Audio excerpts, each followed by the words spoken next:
Bagaimana, Sindu? Bisa teman-temannya? Baik Ibu, untuk yang memilih mata kuliah rancangan obat sudah di room ini Bu, 27 orang Ibu. Ya, kita mulai aja ya. Baik Ibu, silakan Ibu. Oke, adik-adik, karena tadi udah selamat pagi, kita lanjutkan saja ya. Sebelumnya saya ingin memastikan ini ada 27 orang, berarti apakah adik-adik ini yang selanjutnya akan mengambil, penelitian di bidang, farmakokimia? Begitu atau bagaimana? Ada yang bisa jawab? Baik Bu, untuk Ya. yang 27 orang ini berdasarkan, eee, peminatan atau kelompok kepakaran analisis Ibu yang memilih mata kuliah rancangan obat, seperti itu Bu. Oke, jadi berdasarkan pilihan, minat Kakak ya? Baik. Ya Ibu. Oke, jadi kita akan melanjutkan begitu dari yang tadi, kimia medisinal. Jadi kalau saya berikan gambaran secara umum, eh, adik-adik sekalian, kalau tadi kimia medisinal itu kan bagaimana kita tahu apa namanya hubungan antara sisa nyawa, kemudian dengan reseptor atau target obatnya, sehingga dia bisa menimbulkan efek pada tubuh seperti itu. Itu ilmu dasarnya di kimia medisinal. Kemudian dengan ilmu dasar di kimia medisinal itu kita berusaha untuk eh, menemukan atau mengembangkan senyawa obat. Jadi ada terminasi yang berbeda antara menemukan dan mengembangkan. Jadi kalau menemukan itu Anda akan mendapatkan sesuatu yang memang betul-betul baru, tetapi jika mengembangkan dari apa yang sudah ada, kita lihat apakah bisa ditingkatkan potensinya, artinya meningkatkan aktivitas. Meningkatkan aktivitas itu bisa bermacam-macam, efeknya semakin kuat atau kita bisa menurunkan dosis penggunaan. Jadi mungkin adik-adik harusnya di semester 5 sudah tahu ya, menurunkan dosis dengan aktivitas yang sama atau kita bisa meningkatkan aktivitasnya.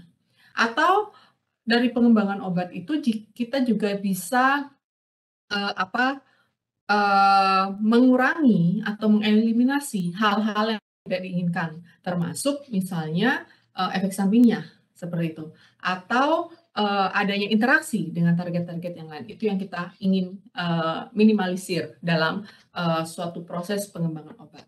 Oke, jadi di rancangan obat ini mudah-mudahan tidak kagok nanti adik-adik karena baru mendapatkan kimia medisinal gitu di tengah semester awal ya, dapat kimia medisinal, kemudian di tengah semesternya berikutnya baru Anda akan presentasi, baru dapat bayangan seperti apa sih kimia medisinal yang sebenarnya itu. Tetapi di jadwal yang bersamaan, sehari setelahnya Anda mendapatkan materi rancangan obat gitu. Mudah-mudahan tidak kagok, tapi kita lihat nanti hasilnya seperti apa. Jadi, oh saya lupa share, sebentar.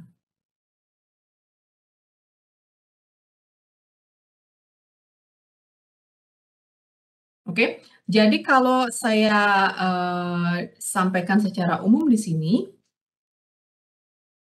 siapa yang belum masuk ya? Karena ada satu orang lagi di waiting room. Apakah ada yang belum masuk ya, Sindu?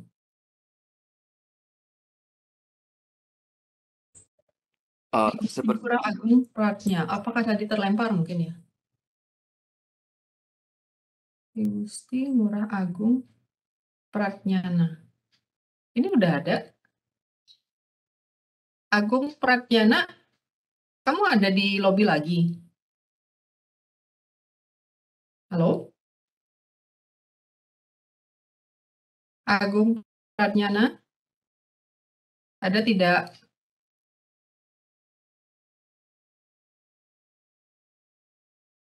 izin menginfokan Bu, mungkin dari Agungnya ada kendala device sedikit Ibu, seperti itu Bu. Makanya Jadinya masuk, ya masuk ingin dua. ya ingin masuk 2 seperti itu mungkin Ibu. Oke, oke. Sudah saya. Oke, Iya Bu. kita lanjut ya. Baik Bu, terima kasih. Jadi secara umum saya sampaikan kompetensi capaian pembelajaran. Jadi apa yang harus yang harapannya bisa Anda kuasai setelah mengambil mata kuliah ini. Harapannya itu Anda mampu menguraikan dan memahami ilmu yang berkontribusi pada rancangan obat, serta mampu mengintegrasikan beberapa disiplin ilmu yang berbeda untuk perancangan obat. Jadi karena Anda baru sebenarnya berada di semester 5, mungkin ada beberapa hal yang masih miss. untuk bisa mengelaborasi seluruh, ilmu-ilmu, dasar yang Anda harusnya sudah cukup kuasai untuk bisa yang disebut dengan merancang suatu obat gitu. Ini merancang obatnya sederhana ya, bukan dalam artian misalnya gini, oke habis mengambil, rancangan obat saya akan bisa mendesain obat untuk, misalnya untuk Covid bagaimana, itu masih sangat jauh. Jadi, rancangan-rancangan obat yang kita lakukan sekarang itu masih dalam tahap-tahap tentu saja tahap-tahap awal. Harapannya Anda bisa seperti itu setelah Anda nanti selesai di, perancangan obat ini. Kemudian dapat menganalisa atau memilih obat-obat terbaik dari senyawa seturun. Jadi, kenapa di kimia medisinal Anda diberikan gambaran awal terkait hubungan, struktur, dan aktivitas, karena seluruh senyawa obat itu ada struktur kimianya. Dari struktur kimia itu, baik itu bahan alam atau dari apapun Anda peroleh di dunia ini, semuanya sebenarnya ada struktur kimianya. Nah, untuk itu, ketika pengembangan obat, Anda bisa memilih kira-kira senyawa-senyawa yang mana sih yang lebih baik daripada senyawa-senyawa sebelumnya. Awalnya adalah berdasarkan senyawa serumpunnya, turunannya gitu. Kalau Anda mungkin di bahan alam Anda melihat screening fitokimia gitu kan. Kalau dia masih satu famili ada metabolit sekundernya yang sama sehingga kemungkinan dia bisa menimbulkan eee, aktivitas-aktivitas yang serupa begitu. Nah, ketika kita mengembangkan berdasarkan struktur kimia, kita juga bisa memperolehnya dari senyawa turun. Itu target, capaian pembelajaran mata kuliah yang kedua.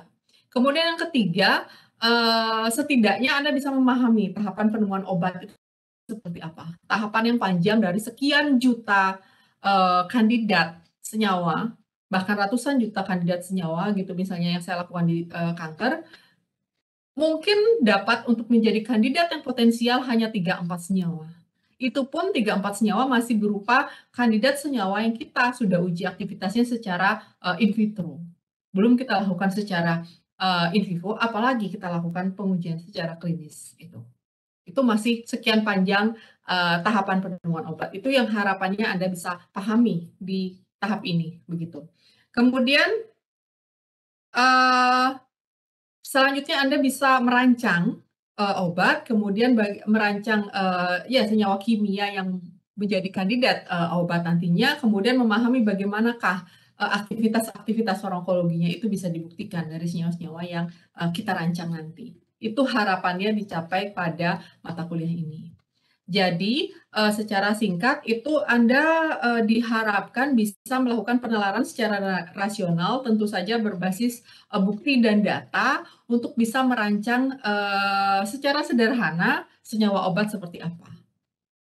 Bagaimana saya bisa melakukan itu? Tentu saja yang pertama harus Anda lakukan adalah studi pustaka. Studi pustaka itu melihat dari, penelitian-penelitian terkini, publikasi-publikasi ilmiah dari, jurnal-jurnal yang eee, bereputasi baik, seperti itu.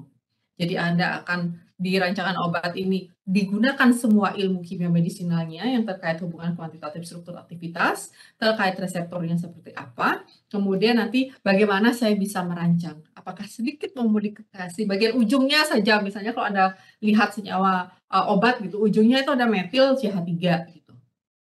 Kalau sudah bicara CH3, kemudian kita sudah punya aktivitasnya seperti apa, masih aktivitas kurang baik atau ternyata dia tidak selektif, jadi dia bisa memberikan aktivitas juga di target obat lain, apa yang harus kita lakukan dengan CH3 ini? Apakah kita nanti bisa, substitusi dengan, gugus lainnya gitu, dengan skema apa kita lakukan, mungkin Anda bisa lihat nanti misalnya dengan skema Toplis gitu, nanti Anda baca-baca itu skemanya seperti apa, itu ada di materi kuliah sih, tapi mungkin gambaran saja bagaimana saya bisa mengganti ujung-ujungnya kalau kita bilang biasa aja dari suatu senyawa itu, dari struktur ujung-ujungnya kita coba ganti dulu begitu, tapi, harapannya adalah tidak mengganggu farmakofornya. Nah, ada istilah farmakofor yang secara awam bahasanya adalah, eee, struktur 3 dimensi di bagian itulah yang memberikan aktivitas gitu. Jadi farmakofor itu sebenarnya tidak melulu merupakan gugus kimia,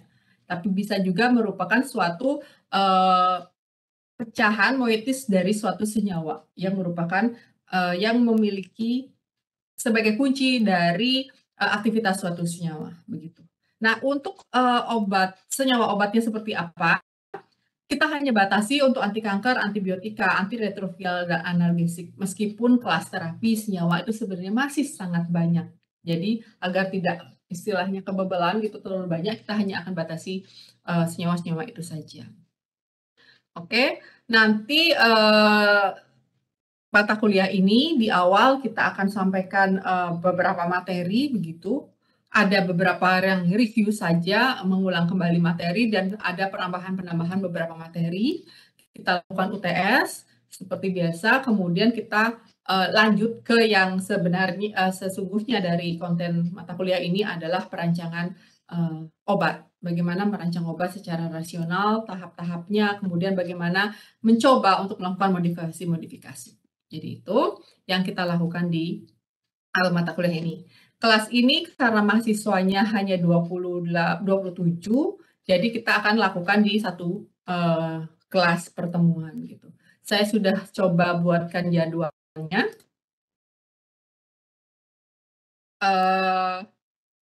Mulai semester depan, mulai minggu depan itu akan dimulai dengan jalur metabolisme dan mekanisme kerja obat. Jadi nanti Sindu silakan dikontak masing-masing dosennya bagaimana sistem pembelajaran yang akan dilakukan. Karena kalau udah sampai sekarang edaran dari universitas, kuliah kita tetap dilaksanakan secara online. Tetapi nanti kalau terkait waktu ada perubahan, karena ini kan kelas kecil dan memang yang ikut peserta kuliahnya adalah satu minat gitu. Jadi harusnya mata kuliahnya tidak jauh berbeda. Jadi mungkin akan ada kuliah di jadwal yang jam yang berbeda atau tanggalnya diganti atau seperti apa, silakan kontak masing-masing dosennya. Kalau memang harus mengganti, ya sampaikan ke dosen siapa bisa diganti. Misalnya gini, misalnya saya yang berhalangan, mungkin saya akan kontak dulu teman-teman yang lain, 4 dosen lainnya siapa yang bisa, kemudian saya akan infokan ke Korma. Nanti Korma akan mengontak langsung dosen pengganti yang bersangkutan gitu. Tentu saja penggantian dosen itu tidak mengganti materi, jadi tetap materi yang bersangkutan yang dibawakan, tetapi urutannya tidak sesuai jadwal. Seperti itu ya, adik-adik. Jadi kriteria penilaian tetap sama, kemudian aturan pertemuan tetap sama, tetapi yang berbeda di sini adalah nanti mungkin Anda bingung gitu, terus apa bedanya dong tugas yang di kimia medisinal dengan tugas yang di rancangan obat. Nah, di rancangan obat ini Anda lebih fokus melihat bagaimana perancangan itu dilakukan oleh si peneliti. Tentu bukan Anda yang merancang ya, karena itu masih sangat jauh. Dari publikasi-publikasi, artikel-artikel penelitian, hasil penelitian perancangan masing-masing kategori atau kelas penggolongan obat, itu akan ada sangat banyak publikasi untuk misalnya simple gitu, kelas analgesik gitu. Ketika Anda di kimia medisinal, tentu akan lebih banyak ke hubungan struktur aktivitas senyawa-senyawa analgesik itu seperti apa, tetapi di perancangan obat Anda sudah bisa membaca dari serangkaian publikasi bahwa saat ini obat analgesik itu seperti apa sih pengembangannya gitu. Obat-obat yang sudah ada itu dikembangkannya ke arah mana? Itu banyak sekali penelitian-penelitian yang bisa Anda Anda ekstraksi gitu menjadi sebuah makalah nantinya. Dan sistemnya di pertengahan semester kedua, pertengahan kedua semester itu di awal kita hanya memberikan preview terkait penemuan obat dan modifikasi, kemudian contoh seperti apa desain pengembangan obat itu, dan nanti selanjutnya Anda yang bisa lebih banyak mengeksplor untuk kita presentasi dan diskusi sama-sama. Intinya kita lebih banyak sharing, diskusi, sehingga adik-adik sekalian bisa terbuka wawasannya untuk rancangan obat di bidang kimia medisinal itu seperti apa. Oke, mungkin itu yang bisa saya sampaikan, adik-adik sekalian. Ada yang ingin ditanyakan atau belum jelas atau masukan begitu, silakan.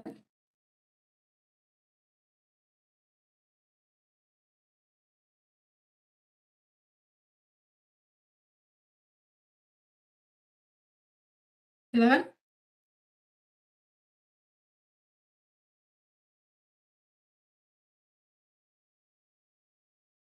Atau masih bingung, tidak ada gambaran gitu ya?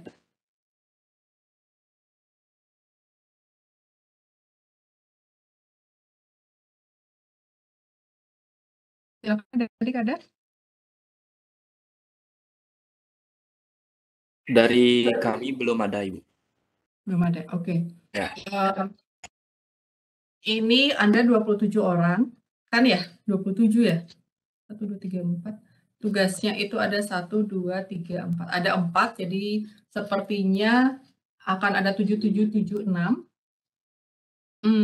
Bukan 7, 7, 6. Jadi, setiap topik saya akan bagi menjadi 2 kelompok gitu, jadi Anda bisa lebih, fokus mengerjakan antara 2 kelompok atau 3 kelompok per topik gitu. Jadi lebih fokus mengerjakan masing-masing kelas terapinya, tanpa Anda melupakan kelas terapi yang lainnya gitu. Jadi nanti akan saya sambil berjalannya mata kuliah ini akan saya sampaikan ke Korma, seperti itu mungkin ya, Sindu ya? Nanti saya akan sampaikan ke Sindu, tolong nanti disampaikan lagi ke teman-teman lainnya.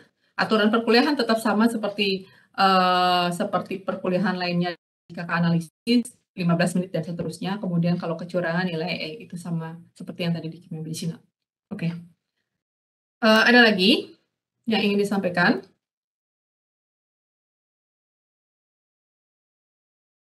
Kalau tidak ada, nggak ada lagi ya? Mohon izin bertanya, Ibu. Ya, silakan. Mohon maaf tadi, sinyal saya sedikit hilang di awal pertemuan tadi. Untuk pertemuan yang pertama yang 2 step tentang CPL dan CPMK-nya itu berarti, di hari ini ya, Bu, ya, sekarang? Iya, mhm. Berarti Nanti untuk CPMK narasinya itu akan saya berikan di RPS. Oke, baik. Untuk besok apakah ada pertemuan atau bagaimana, Ibu? Besok tidak, karena saya besok harus ke bandara, rencananya saya memberikan kuliah di ruang tunggu, takutnya tidak keburu gitu. Jadi saya gabungkan di hari ini saja, jadi besok Anda tidak ada kuliah. Kalau sistem absennya seperti apa, silahkan, itu teknis, kamu tulis tanggal 2, boleh, gitu. Oke. Oke, Ya. baik, Ibu. Nanti saya minta terkait dengan, RPS dan juga kontrak perkuliahannya, Bu, ya, di Ya, nanti saya WhatsApp. kirimkan Ya, ke ya, WA ya. makasih, Bu. Oke. Sindu WA saya, NIM dan nama dan NIM ya, nama lengkap dan NIM untuk di kontrak perkuliahannya. Baik, Ibu. Ya. Ada lagi? Teman-teman yang lain?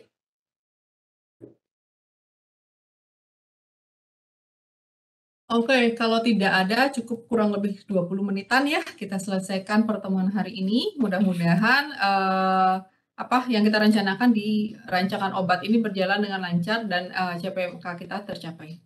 Oke, saya akhiri selamat siang. Silakan meninggalkan meeting. Ya, Ibu. Terima kasih, Ibu.